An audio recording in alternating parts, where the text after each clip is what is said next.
जी बेटा, बिस्मिल्लाहिर्रहमानिर्रहीम। अच्छा जी, मैंने जैसे बताया था न्यू एंड प्रैक्टिकल क्रिटिसिज्म के अंदर जो एक फाउंडेशन स्टोन जो रखा था, वो सारा का सारा टीएस इलियट के आइडियाज़ ने रखा है और उसमें वो पर्सनैलिटी ऑफ पोएट्री के ऊपर वो कह रहा है कि ऑब्जेक्टिविटी होनी चाहिए, ठीक है जी? और ये टर्सन आर्नल्ड और जो है ना ये, ठीक है जी? Matthew Arnold, right? तो और TS Eliot, they are the founders, right? तो इन्होंने ये कहा है कि पोएट की अपनी कोई पर्सनैलिटी नहीं होती, क्योंकि रोमांटिसिज्म में ये होता था कि पोइट्री को ये कहा जाता था, poetry is a spontaneous power overflow of powerful feeling recollected in tranquillity.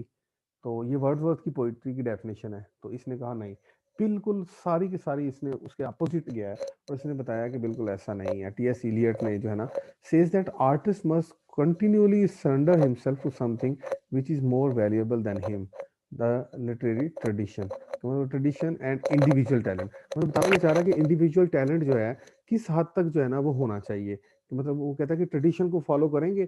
अब पोइट पढ़ना शुरू कर दे, मतलब किसी न्यू राइटर ने कुछ लिखना है, कोई ड्रामा लिखना है, कोई राइट, तो वो कहते हैं कम से कम 25 साल पहले पढ़े, उससे पहले लोगों ने क्या लिखा था, तो वो कम से कम उसको ये पता चल जाएगा कि where he ought to be, मतलब जो है ना subjective, and where he ought to be objective. तो मतलब पोइट में और आम इंसान में फ़र्क, ये तो वर्ड्सवर्थ ने भी कहा था ना कि हाइपर सेंसिटिविटी होती है पोइट के अंदर। तो यही ये बंदा बात करता है और वो ये कहता है कि पोइटिक प्रोसेस के अंदर पोइट की पर्सनैलिटी का कोई रोल नहीं है। मतलब ये बायोग्राफी को शन कर रहा है, क्योंकि हमने, हमारा मकसद क्या है, न्यू क्रिटिसिज्म। न्यू क्रिटिसिज्म में क्या था, बायोग्राफी को, सोशियो पोलिटिकल चेंजेस को और इस तरह प्री कंसीव नोशंस को सेट असाइड किया जा रहा था और सारा का सारा फोकस टेक्स्ट के ऊपर आ रहा था। In the beginning his self and his individuality में assert itself, but as his power mature he should acquire greater and greater extinction of personality। तो मतलब पर्सनैलिटी को पोइट्री में से निकालना, और मतलब ये है कि बायोग्राफिकल फीचर जो है ना वो निकाल दें पोइट के, तो फिर आपको फर्क उसका सही समझ आ सकता है। तो इसका मतलब, तो मतलब ऑब्जेक्टिव इतना होना चाहिए पोइट को, वो कहता है कि इतना इम्पर्सनल और ऑब्जेक्टिव होना चाहिए जितना कि कोई scientist. The personality of the artist is not important. The poem is a living whole of all the poetry that has ever been written, according to the Eliot. A poet must forget his personal joys and sorrows. Why? क्योंकि वो कहता है कि poetry is an organisation, right? ये एक मतलब जो है ना पर्सनल कोई अप्रोच नहीं है, बल्कि ये पोइट्री ऑर्गेनाइज हो रही है। कि मतलब हमने जो रियल लाइफ में इवेंट्स लिए हैं, जब हम हमारे ऊपर आमद हो रही होती है, spontaneous overflow of powerful feeling आ रहा होता है, तो हमारे साथ इतने सारी चीजें जुड़ जाती हैं जो हमने पहले एक्सपीरियंस नहीं की। तो इसलिए पोइट का माइंड जो है वो आगे नीचे बता रहा है ना, he compare the mind of the poet to a catalyst, मतलब स्पेक्टेकल, यानी कोई चीज जिसके अंदर साइंटिफिक एक्सपेरिमेंट, जरूफ जिसे कहते हैं, मतलब जो आलात होते हैं ना साइंटिफिक एक्सपेरिमेंट में यूज करने के लिए, तो कहता है कि पोइट का mind is nothing more than catalyst and the process of poetic creation to the process of a chemical reaction. और वो कंपेयर कर रहा है कि जिस तरह केमिकल रिएक्शन के लिए मतलब एक कंटेनर चाहिए होता है, उसमें कोई चीज मिक्सचर बनाए तो फिर कोई नया मिक्सचर क्रिएट होता है। तो इसी तरह उसने एग्जांपल दिया, just as a chemical reaction takes place in the presence of a catalyst, कि मतलब जब पानी में हम चीनी डालेंगे तो ये एक महलूल बन जाएगा, उसका मिक्सचर बन जाएगा, तो उसके लिए हमें एक जग की भी जरूरत है, तो वो कैटलिस्ट है। तो पोइट का माइंड भी इसी तरह ही है कि उसके इमोशंस, उसके फीलिंग्स और उसके जो है ना थॉट्स वो इकट्ठे हो रहे हैं और वो एक कंटेनर है। तो इसलिए the poet mind is also the catalyst agent for combining different emotions into something new. For example there is a jar containing oxygen and sulphur dioxide. वो अब एग्जाम्पल भी दे रहा है, मतलब एक जार है, उसके अंदर ऑक्सीजन है और सल्फर डाइऑक्साइड है, तो अब दोनों को मिलने के बाद क्या होगा, वो सल्फर एसिड बन जाएगा, लेकिन जो है जार के ऊपर कोई तब्दीली नहीं आने वाली। तो जब वो मतलब फिलामेंट ऑफ प्लाटिनियम जब इंट्रोड्यूस करवाएंगे तो वो एक एसिड बन जाएगा, मतलब एक नई चीज बन जाएगी उन जो है ना ऑक्सीजन की और सल्फर डाइऑक्साइड की, लेकिन वो कोई जो है ना उसका तल्लक कंटेनर या उसका कैटलिस्ट के साथ कोई तल्लक। तो इसी तरह पोइट्स की माइंड जो है ना, ये चीज जो है, इससे क्या हो रहा है, बायोग्राफिकल अप्रोच, उसके सोशियो पोलिटिकल चेंजेस, ये पोइम, इसके आइडिया ने इन पर्सनैलिटी पोइट्री के आइडियाज ने टीएस इलियट के बहुत ज्यादा जो है ना स्टेपिंग स्टोन का किरदार अदा किया। उसके बाद पोइट्स वर्क में remind us of his ancestors.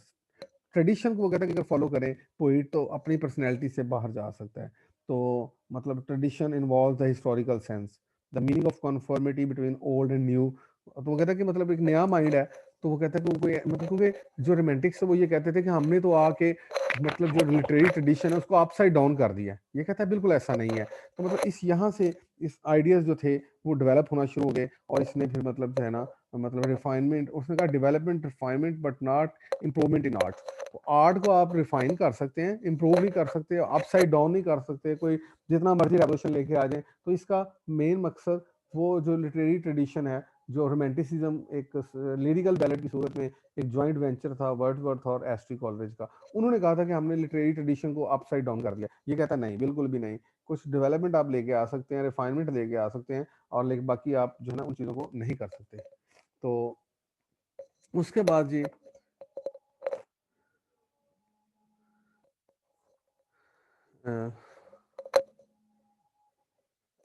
ठीक है जी, उसके बाद नेक्स्ट जो है हमारा एक नया जो राइटर है वो है ये, ठीक है जी, क्लिनेथ ब्रूक्स। तो क्लिनेथ ब्रूक्स जो है ना, in his essay The Heresy of Paraphrase tries to put forward is that any reductionist attempt to transform poetic meaning to a prose statement such as descriptive or thematic interpretative is to injustice to a poem। कहते हैं कि pros का और poetry का बड़ा difference होता है। Poetry के अंदर बड़ी मतलब है ना वो लिटरेरीनेस होती है। मतलब पोइट को आप जब उसके इमेजेस को, सिंबल्स को, आयरनी को, पैराडॉक्सेस को जब आप डी कोड करते हैं तो you can generate almost new meanings in it, right. It's not मतलब scientific language, it is one of the failure to recognise the poem as a poem. Brooks distinguish scientific statement from the poetic one. तो मतलब देख रहे हैं ना, poetry को इतना ज्यादा इन्होंने मतलब जो है ना वो अप्रिशिएट किया, उसको इतना ज्यादा फोकस किया कि इन्होंने जो है ना Brooks distinguished scientific statement from poetic one and claimed that the scientific statement cannot be paraphrasable। तो वो कहता है कि जबकि paraphrasable मतलब जो scientific statement के अंदर तो मीनिंग वाज़े होते हैं, उनको तो मतलब जो उनको डी कोड करना तो मतलब मुश्किल ही नहीं है। क्योंकि जैसे पानी चाहिए मुझे, तो मतलब ये बात है कि it's a day to day matter. तो यही बात आई ए रिचर्ड्स ने भी की थी, ठीक है जी। तो इन अ पोइम, तो इसका मतलब ये मैसेज इज कन्वेड। बट अगर पोइट कोई बात कर रहा हो कि आसमान रो रहा है, तो इसका मतलब क्या है कि दुखी सा समय है, टून बड़ी डिफरेंट है। मतलब आसमान मतलब बारिश कर रहा है तो ये बहार है, तो ये एक बात और पोइटिक सेंस में आ रही है। तो इसका मतलब हुआ कि अगर पोइट्री को मतलब पोइट इज ऑर्गेनाइज होती है, ठीक है, पोइट्री इज ऑर्गेनाइजेशन। तो पोइम जो है वो एक ऑर्गेनाइज की गई है, उसके अंदर बिगिनिंग मिडल एंडिंग डाला गया है, और उसके मीनिंग को समझने के लिए हमें बहुत सारी एम्बिगुइटीज का सामना। अभी हमने तीसरा जो राइटर है उसमें आना है जो ना विलियम एम्पसन, उसकी 7 टाइप्स ऑफ एम्बिगुइटीज है। कहता है कि टेक्स्ट के असल मीनिंग तक पहुंचना है तो वो उन एम्बिगुइटीज को हमें ओवरकम करना होगा। तो in a poem form and contents are inseparable. वो कहता है कि पोएम के अंदर जो फॉर्म होते हैं और उसका जो मैसेज होता है वो मतलब जो है ना बिल्कुल इनसेपरेबल होता है, उनको अलग नहीं किया जाता। That is why poem can not be reduce to a prose. तो पोएम का और प्रोज का बड़ा फर्क है। पोइट्री के अंदर लैंग मतलब एक मतलब साउंड भी है, इमेज भी है, रिदम भी है, और उसके अंदर वो बहुत सारे और भी चीजें। However, Brooks is not completely against the fact that we need some discursive paraphrasable statement to understand in classroom about the meaning or theme of the poem। ठीक है जी। तो Brooks thinks that a poem is not a scientific proposition. तो बिल्कुल वही वाली बात कर रहा है कि उसका जो मेन थीम है तो it is a structure of gesture and attitude. तो इससे पता चल रहा है उसके कंटेंट्स क्या हैं, पता चल रहा है मतलब टून समझ आ जाती है, उसका सेंस समझ क्रिएट होना शुरू हो जाती है। जो ही हम उसकी गो थ्रू करते हैं तो it is wrapped in emotions and it has its own poetic universe constituting its romantic structure। ठीक है जी। therefore poems meaning is revealed just like dramatic effect, not like logical abstraction। ठीक है जी। तो scientific abstraction की तरह नहीं होती, बल्कि इसके ड्रामेटिक इफेक्ट से मीनिंग्स निकल रहे होते हैं। Meaning as dramatic effect is produced by setting its tension in motion. Meaning जो होते हैं उसकी मोशन को, टेंशन को मोशन में डालने से नजर आते हैं। It is not through logical formula, discourse, proposition and abstract symbol, but through irony, ambiguity and paradox a poem comprise its meaning. तो मैं जैसे मैंने आप बता चुका हूँ, तो मतलब आई ए रिचर्ड्स वाली यही बात कर रहा है, क्लिनेथ ब्रूक्स भी, विलियम एम्पसन भी, तो मतलब इसके अंदर बहुत सारी लिटरेरीनेस, और फॉर्म रशियन फॉर्मुलिज्म वाले भी यही बात करेंगे कि इसके अंदर एक लिटरेरीनेस है, इसके अंदर जीनियस चाहिए पोइट की, हाइपर सेंसिटिव उसकी अप्रोच चाहिए। जिस तरह पोइट उसने भी ये कहा, poetry is an turning loose of emotion. ठीक है, it's not a spontaneous overflow powerful feeling. ये टी एस इलियट ने भी यही कहा कि पोइट्री तब बनती है जब आप थोड़ा आइसोलेट होकर सोचें और आप अपनी इमेजेस को क्रिएट करें, आपके फॉर्म का और कंटेंट्स का कोई ताल्लुक बने। Irony is created by the gap between what one says and what he intends to say. ठीक है जी। तो मतलब जब हम ये बात करते हैं ना कि जैसे वो उसने मिसाल भी दी है, Brooks says that irony is the chief organizing principle that creates structure of a poem. तो वो कहते हैं कि आयरनी जो होती है उसके अंदर बहुत सारा सस्पेंस होता है। जैसे हमें नहीं पता था, ओडिपस रेक्स के अंदर देखें आयरनी का जो एक आर्टिस्टिक फीचर जो ऐड किया है, टेक्निकल एक चीज ऐड की गई है, वो ये थी कि वही किलर था और वही जो है ना खुद अपने आप को ट्रैक डाउन कर रहा है। ठीक है जी। तो वो उसको ये नहीं पता, being a noble man he tries to, तो मतलब वो जब हालांकि वो बात कर रहा था कि मुझे किलर तक पहुंचना है, ये है वो है, तो मतलब उसकी सारी बातें जो थी ना उसके ऊपर ही अप्लाई हो रही थी। तो difference between appearance and reality. तो उसके बाद context produces ironic effect upon us. तो वो कहता है कि कॉन्टेक्स्ट भी जो होते हैं बात का वो समझने में बंदा इंसान का असद होता है। तो brooks further says even the meaning of any particular item is modified by the context. वो कहता है कॉन्टेक्स्ट इतना विगोस होता है कि वो उसके पर्टिकुलर मीनिंग्स जो है ना उनको भी जो है ना वो कर देता है mould. Brooks classify two types of irony. उसने कहा कि verbal irony and dramatic. Verbal irony appears in words, example दिए, इफ वी से your skin is white for black people people it creates verbal irony. तो ये है जी verbal irony कि हमें पता भी है कि बंदा ब्लैक है और हम इसे वाइट कह रहे हैं। ठीक है। तो है तंज, लेकिन मतलब जो है ना एक बड़े ही डिफरेंस के साथ। तो ये स्टाइल के अंदर यूज होती है आयरनी। तो मतलब ये मतलब देख रहे हैं ना कि कोई भी आर्टिस्टिक वर्क जो है उसके लिए ये तमाम चीजें। Dramatic irony is produce through a person who involves in action but does not know what is going on him but the audience know। बिल्कुल एग्जांपल उसने दे दी है ओडिपस रेक्स की। तो उसको नहीं पता था, आईनी ऑफ करेक्टर थी कि वो खुद ही जो बिहेव कर रहा है, जिस चीज़ों को वो विश कर रहा है कि मैं इन चीज़ों को ट्रैक डाउन करूंगा, तो वो खुद ही उसके अंदर इन्वॉल्व होता जा रहा है। ठीक है जी। तो उसके बाद हमारा जो तीसरा राइटर, ये हमने क्लियर कर लिया जी, टी एस इलियट का ट्रेडिशन एंड इंडिविजुअल टैलेंट। उसने कहा है कि इंडिविजुअल टैलेंट जो है वो ट्रेडिशन के अकॉर्डिंग होना चाहिए। पोइट को थोड़ा क्लासिकल होना चाहिए। इतना नहीं है कि पकड़ी बुक और आगे और लिखना शुरू कर दिया और बीच में फिर उसको यही ना पता चले कि कहाँ पर अपनी पर्सनैलिटी को फ्लॉन्ट करना है, कहाँ पर उसको सेट असाइड करना है। तो वो कहता है कि मैंने देखा है कि ज़्यादातर जो पोइट्स हैं वो पर्सनल होते जा रहे होते हैं और उनकी बायोग्राफी को फिर हमें समझना पड़ता है और पीछे उनके मीनिंग्स जो हैं वो ज़्यादा से ज़्यादा उनकी बायोग्राफी की तरफ चले जाते हैं। तो इसलिए अगर वो अपने आप को डीपर्सनलाइज करेगा और ऑब्जेक्टिव को रिलेटिव रखेगा और मतलब अपने बिल्कुल जो एक्सपेक्ट कर रहे हैं राइटर्स रीडर्स, और वो बिल्कुल वही वाली चीजें क्रिएट करेगा, क्योंकि poet is like a catalyst. उसने एग्जांपल भी दी हमें केमिकल रिएक्शन की, जिस तरह chemical reaction only occurs when a catalyst also exist there. तो सल्फरस एसिड की उसने एग्जांपल दी, तो हमने उसको भी एक्सप्लेन किया। तो इसका मतलब ये हुआ कि poetry is an organisation, right. तो poetry is a turning loose of emotion. मतलब ओवरफ्लो नहीं होता, बल्कि इसके अंदर से आप इमोशंस को साइड पे रख के अपने दिमाग का इस्तेमाल कर रहे हैं। तो मतलब उसने ब्रेन को, क्लासिसिज्म को थोड़ा प्रमोट किया, और इससे क्या फर्क पड़ रहा है कि वो आर्ट की तरफ और जो है ना वो टेक्स्ट की तरफ आ रहे हैं, टेक्स्ट ओरिएंटेड अप्रोच। यहाँ पर भी लिलिथ ब्रुक्स ने भी पैराफ्रेज के अंदर ये चीज़ बताई है कि जो है ना जो साइंटिफिक लैंग्वेज होती है उसके लिए कोई रिक्वायरमेंट नहीं, क्योंकि वो तो प्रोज की सिंपल लैंग्वेज है। जबकि जो पोइट्री की लैंग्वेज होती है वो एक बनावटी सोफिस्टिकेटेड लैंग्वेज होती है, उसके अंदर आयरनी का इस्तेमाल होता है, उसके अंदर और भी पैराडॉक्सेस का इस्तेमाल होता है, और भी चीज़ें इस्तेमाल होती हैं। तो जब हम उनको डिकोड करते हैं तो then we come across the meanings. तो इसका मतलब है कि टेक्स्ट की तरफ अगर हम उसको डिकोड करें, उसके सिंबल्स को, उसकी लैंग्वेज को, उसके मैसेज को समझें, तो वी कैन अंडरस्टैंड। तो ये चीज़ आई रिचर्ड्स भी कल कर चुका है, उसने भी कहा था, उसकी ये 4 कंसेप्ट थे ना, सेंस, ठीक है जी, फीलिंग्स, इमोशंस, और जो है ना क्या नाम था, ऑर्गेनाइजेशन। ठीक है जी। तो ये 4 उसके पॉइंट्स थे। उसने ये वाली सारी तकरीबन ये चारों राइटर्स जो है इसलिए न्यू क्रिटिक्स हैं कि इन्होंने अब पिछले जो ऑर्थोडॉक्स अप्रोचेस थी उनको अडॉप्ट करके टेक्स्ट ओरिएंटेड अप्रोच लेके आए हैं।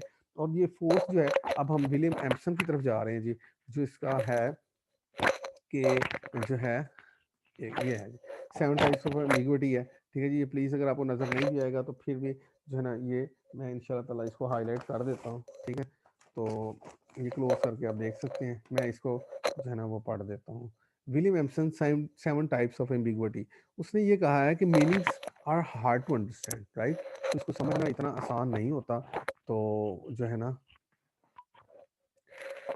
जी बेटा, सबसे पहले उसने ये कहा है कि अगर हम इस एम्बिग्विटी मतलब ज़ूमैनियत बहुत ज़्यादा पाई जाती है वो लिटरेरी पीस ऑफ वर्क में, तो फॉर्म को मतलब फॉर्म का कंटेंट के साथ बहुत अलग होता है, और इनके ऑर्गेनिक यूनिटी होती है। ये बिल्कुल फॉर्मलिज्म वाले भी यही ही बात कर रहे होंगे, तो उनका थोड़ा सा और ज़्यादा, क्योंकि वो रशिया में है ज़रा।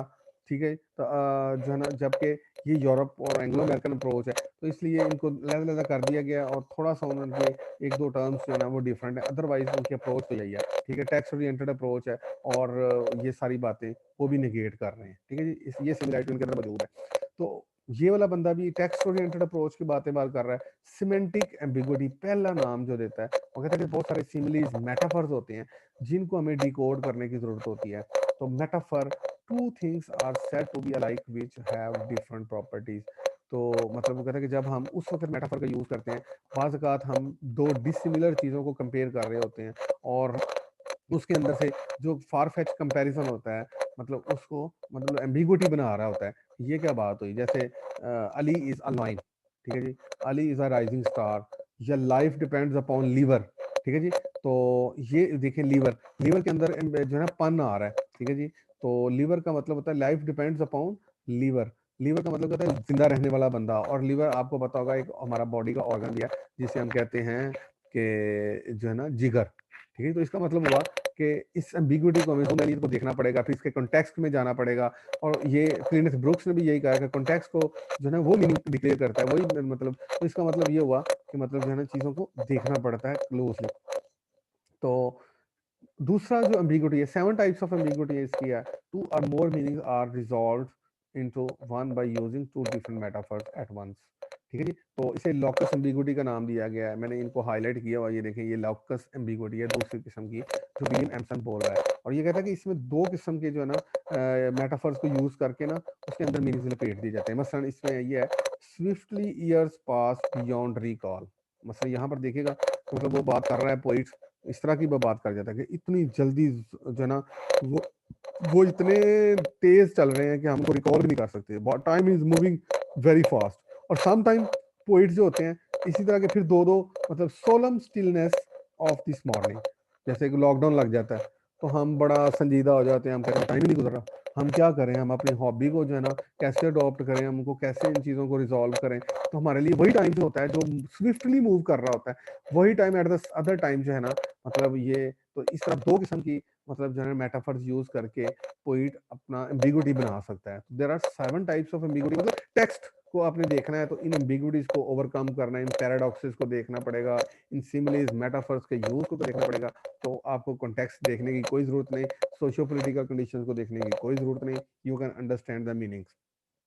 तीसरी किस्म की इसकी जो एम्बिगुइटी है, उसने डिफाइन किया कि टेक्स्ट के अंदर, जो लिटरेरी टेक्स्ट के अंदर पाई जाती है, two ideas that are connected through context can be given in one word simultaneously, ठीक है जी। जैसे इसे सिंटैक्टिक जो एम्बिगुइटी कहा जाता है, इसको पन भी कहा जाता है, ठीक है जी। तो आपने एक अगर ऑस्कर वाइल्ड का एक बड़ा मशहूर प्ले है, the Importance of Being Earnest. Earnest का एक मतलब तो होता है संजीदा होना, ठीक है जी, और दूसरा मतलब जो है वहां पर नाम था। लड़कियां जो थी वो उसके नाम के ऊपर जो थी ना, वो इतनी ज्यादा स्पेल बाउंड हुई थी, उन्होंने कहा था कि हमने शादी ही एक ऐसे बंदे के साथ करनी है, और ये फिर झूठा नाम अडॉप्ट कर लेते हैं। बाद में आयरॉनिकली फिर पता चलता है कि ये तो उनका सच्चा नाम होता है जो अर्नेस्ट बना होता है वहां पर उस ड्रामा के अंदर। तो मतलब कॉमेडी कॉमिक प्ले है, उसके अंदर भी जो ना इंग्लिश सोसाइटी को 18th सेंचुरी के 19th सेंचुरी के कल्चर को विक्टोरियन एज को जो है ना सिटायर किया गया कि उसके अंदर क्या मटेरियलिज्म मतलब आ रही थी। तो इससे पता चल रहा है कि वो मतलब, और ये इस तरह एक और जो है ना एग्जांपल्स के साथ भी आपको समझ आ सकती है। जो थर्ड काइंड ऑफ एम्बिगुइटी है, इसको सिंटैक्टिक एम्बिगुइटी या पन कहा जाता है। मसलन a leopard can not change its spots. Spots का मतलब दो हैं, ठीक है। जैसे अर्नेस्ट के दो मीनिंग्स दो थे, इसी तरह स्पॉट्स के मीनिंग भी दो हैं। एक उसके ब्लॉट्स हैं, और दूसरा जो है वो अपनी जगह नहीं छोड़ते, यानी कि वो रहते तो लेकिन ज्यादा जंगलों में रहते हैं। मतलब लियोपर्ड जो होता है या पहाड़ों में बर्फानी है तो वो अपने बर्फ में रहेगा, ठीक है, वो नहीं कहीं जाएगा, तो अपनी स्पॉट नहीं छोड़ेगा। और दूसरा ये है कि अगर उसको उसके ऊपर जो ब्लॉट्स लगे हुए हैं, मतलब अब इस एक वर्ड के अंदर दो मीनिंग्स आ रहे हैं, तो मतलब ये इसे सिंटैक्टिक जो है ना एम्बिगुइटी कहा जाएगा। तो मतलब उसके ब्लॉट्स जो है ना वो खत्म नहीं हो सकते, उसके चाहे बाल उतार दे नीचे निशान, वो जो उसके धब्बे हैं ना जिस्म के ऊपर, वो नहीं खत्म होते। तो इसका मतलब हुआ कि एक वर्ड को डबल मीनिंग दे। तो ये तीसरी जो मैनियत है एम्बिगुइटी, ठीक है जी। तो विलियम एम्पसन ने ये की हुई है। इससे फिर टेक्स्ट को बहुत ज्यादा वो मिले, प्रैक्टिकल क्रिटिसिज्म को बहुत ज्यादा तकलीफ मिली और इसको बहुत ज्यादा प्रमोट हुई। फोर्थ काइंड ऑफ एम्बिगुइटी ये है, two or more meanings that do not agree but combine to make clear a complicated state of mind in the author. तो इसे ड्यूरेशनल एम्बिग्विटी कहते हैं, ठीक है जी। इसका दूसरा नाम ड्यूरेशनल एम्बिग्विटी का भी नाम है। तो वो कहता है कि ये दो और दो से ज़्यादा जो है ना, ये मीनिंग्स करके वो कंबाइन हो जाते हैं और फिर बहुत कॉम्प्लिकेशन क्रिएट करते हैं। मसलन I am lying for the time being, ठीक है जी। अब ये हमें पता चला कि लाइंग, ठीक है, मैं इस वक्त जो है ना, इसके दो मीनिंग निकल रहे हैं। एक मतलब होता है टू टेल अ लाई, झूठ बोलना, और दूसरा है स्लीपिंग, लेटना ना। तो वो कहता है कि अब इसमें पता नहीं चल रहा हमें, तो इसकी जो मीनिंग को भी हमें ओवरकम करना पड़ेगा। तो इसका मतलब हुआ टेक्स्ट के अंदर ही खुद आर्टिस्टिक इसके अंदर जो फीचर्स होते हैं, और उसमें फोर्थ काइंड ऑफ एम्बिगुइटी, जिसमें ड्यूरेशनल एम्बिगुइटी है। तो ये इसमें हमने खुद कॉन्टेक्स्ट के साथ मीनिंग्स निकालने, हमें पता चल जाएगा कि ये बंदा पहले बात क्या कर चुका था। हमें उसकी पिछले बात से हम मतलब टेक्स्ट के अंदर से ही मीनिंग्स आपको मौजूद होंगे कि वो अब आपको बताना क्या चाह रहा है, कि वो लेटा हुआ है या झूठ बोल रहा है। तो हमने खुद उसके मीनिंग्स डिटेक्ट करने हैं। तो इस तरह ये डिडक्टिव वैल्यू जो है ना, टेक्स्ट के अंदर से निकल रही है। तो इसलिए वो कहता है कि टेक्स्ट इतना मतलब खुद ही मीनिंग रखता है, हमें कोई ज़रूरत नहीं होती बैकग्राउंड पे जाने की। और बैकग्राउंड जो मतलब उसका सोशो पोलिटिकल सिनेरियो या उसका बायोग्राफिकल अप्रोच या प्री कंसीव्ड नोशन या इस तरह की चीज़ों कल्चर को देखने की कोई ज़रूरत नहीं है। टेक्स्ट लैंग्वेज जो है वो खुद ही अपने मीनिंग्स रखती है, और उसका फॉर्म का और कंटेंट्स का बहुत अलग होता है। व्हेन द पांचवी किस्म की जी है, when the author discovers his idea in the act of writing, ठीक है जी। तो Empson describes a simile that lies halfway between two statements. इसे कहते हैं नरेटिव एम्बिगुइटी। मसलन sleeping like a snake on the grass, ठीक है जी। तो ये एक मतलब जो है ना स्टेटमेंट है, जिसके अंदर से हमें पता चल रहा है कि कंपैरिजन भी हो रहा है, सिमिली भी आ रही है, और मतलब जो है ना मीनिंग भी आ रहे हैं। और वो मतलब जो है ना, यकीनन जब इंसान को ग्रास के ऊपर लेटता है तो वो ऐसे ही लेटता है ना, जैसे सांप जो होते हैं वो मतलब जो है ना अपना कॉयल करके बैठे होते हैं या अनकॉयल करके बैठे होते हैं। तो मतलब जो है ना, ये नरेटिव एम्बिगुइटी के अंदर आ रही है। ये नरेशन से हमें पता चल जाएगा कि वो किस तरह सोया हुआ है, ठीक है जी। तो ये इसके अंदर सिमिली आई है। इससे पहले मेटाफर्स के यूज हो रहे थे, तो एम्बिगुइटी, पैराडॉक्सेस, ये इन चीज़ों को हम ओवरकम कर रहे हैं जी टेक्स्ट के अंदर। तो उसके बाद छठी जो स्टेटमेंट है उसकी, ये है when a statement says nothing and readers are force to invent their own meaning. जब स्टेटमेंट जो है वो बिल्कुल बाज़ अवत ऐसे भी होता है कि लैंग्वेज होती है वो आपको कोई मीनिंग नहीं दे रही होती, आपको कॉन्टेक्चुअल मीनिंग खुद निकालने होते हैं। मसलन the easiest way to obtain a suitable, मतलब अब आप खुद निकलेंगे, आप डैश लगा रहे हैं आगे, जिस तरह ये है, अब आप खुद लगा रहे हैं कि बुक की बात करनी है, आपने मोबाइल की बात करनी है, किसकी बात, मतलब अब आप जस्ट पिछला सेंटेंस तो समझ चुके हैं, लेकिन अब उसको कंटेक्स्ट को समझने के लिए आपको खुद से मीनिंग डिटेक्ट करने पड़ेंगे। तो इसलिए टेक्स्ट के अंदर बहुत ज़्यादा एम्बिगुइटी होती है। टेक्स्ट खुद मीनिंग रखता है, लेकिन उसके मीनिंग को अंडरस्टैंड करना इतना आसान नहीं होता। इसके लिए हमें कुछ कैनन्स को फॉलो करना पड़ता है। तो 7 टाइप्स ऑफ एम्बिगुइटी में ये 6 टाइप थी, उसमें कॉन्टेक्चुअल एम्बिगुइटी आ रही है। आखिरी जो एम्बिगुइटी है वो है जी इंटरैक्शनल जो है ना एम्बिगुइटी, ठीक है जी। इसमें क्या होता है, two words that within context are opposite that expose a fundamental division in author's mind। मसलन बाइनरी एपोजिशन, कि हम एक बात कर रहे हैं तो दूसरी बात हमारे मीनिंग खुद निकल आए, तो हम इंटरेक्शन, मसलन डे, डे का अपोजिट क्या होता है, बाइनरी अपोजिशन बना रहे हैं, डे नाइट, ठीक है।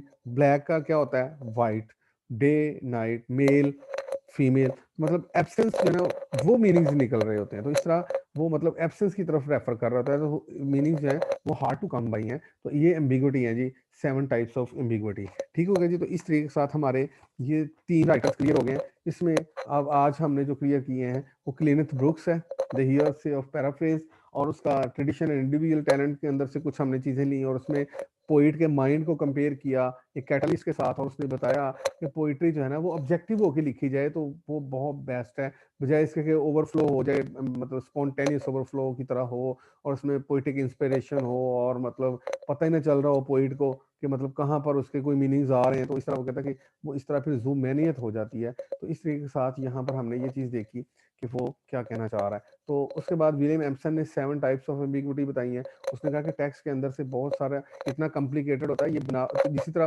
क्लिनिथ ब्रुक्स ने भी यही कहा था कि एक प्रोज की लैंग्वेज जो है ना उसको समझना तो बहुत आसान है, क्योंकि वो तो सिंपल स्टेटमेंट में है, वो एक साइंटिफिक लैंग्वेज में है, डे टू डे यूज में आ रही है, और उसकी लैंग्वेज भी इतनी ज़्यादा नहीं है। जबकि पोइट्री को बनाया जाता है, ऑर्गेनाइज किया जाता है, उसके अंदर फॉर्म को देखा जाता है, कंटेंट के साथ मिलाया जाता है, थीम के साथ मिलाया जाता है। अगर वो उसकी जो है ना टोन सैड है तो उसके अंदर सैड की किस्म के जो है ना कंटेंट्स और उसके फॉर्म रह जाती है, उस तरह का मीटर एक्सेप्ट जो है ना वो चूज किया जाता है, तो इट्स एन आर्टिस्टिक मतलब लिटरेरीनेस, ठीक है जी। तो उसके अंदर नैरेटिव जो है ना चीजें आ जाती हैं और इस तरह की। और उसके बाद जो है ना ये 7 टाइप्स ऑफ एम्बिग्विटी में विलियम एम्सन को भी मैंने रिव्यू किया, वन बाय वन उनके नाम भी लिए हैं, उनके एग्जांपल भी दिए हैं। तो उसने ये भी बताया कि 7 किस्म के आपको जो है ना चीज़ों को ओवरकम करना पड़ेगा in order to understand the meanings.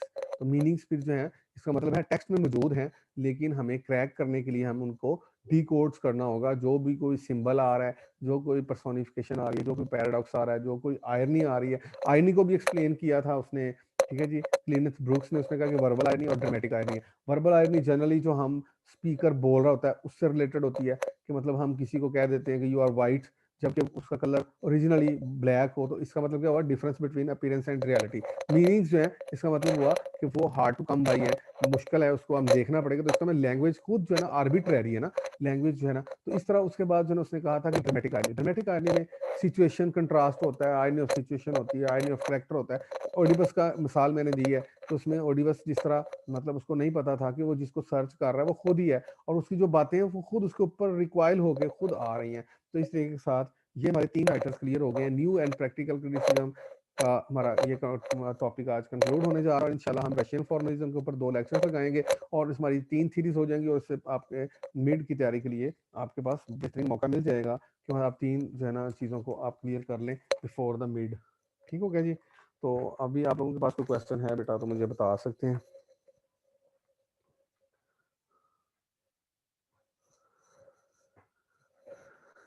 जी बेटा, हेलो।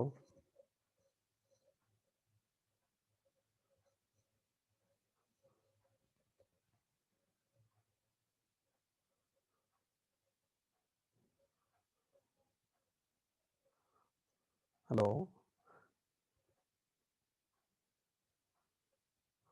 और उसके अलावा जो है ना प्लीज़ वो क्या नाम है स्क्रीनशॉट ले लीजिएगा, जितने पार्टिसिपेंट्स हैं वो फिर हम जो है उसको नोट कर लेंगे, ठीक है, अटेंडेंस में भी।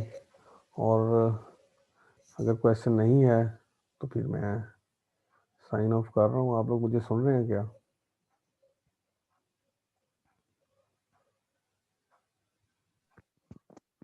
Yes sir. जी बेटा, तो क्वेश्चन है कोई? ये आज 3 राइटर्स हमने कवर कर दिए। कल हमारा आइए रिचर्ड था, ठीक है जी, और न्यू क्रिटिसिज्म और प्रैक्टिकल क्रिटिसिज्म हमारी मुकम्मल हो चुकी है। इससे पहले हम लिबरल ह्यूमनिज्म कर चुके हैं। तो इंशाल्लाह नेक्स्ट 2 लेक्चर्स हमारे पास बचेंगे, ठीक है जी, बिफोर आवर जो ना वो वाली विंटर जी हॉलीडेज, सर। ठीक है जी। तो इंशाल्लाह उसमें हम नेक्स्ट वीक 2 रशियन फॉर्मलिज्म के ऊपर लेक्चर करेंगे, और हमारी 3 थीरीज क्लियर हो जाएंगी बिफोर मिड टर्म, ठीक है जी। तो उसके अलावा कोई क्वेश्चन है तो मुझे बता जी दें। सर। जी बेटा। No sir. ओके बेटा, थैंक यू जी। Okay, take care of your self.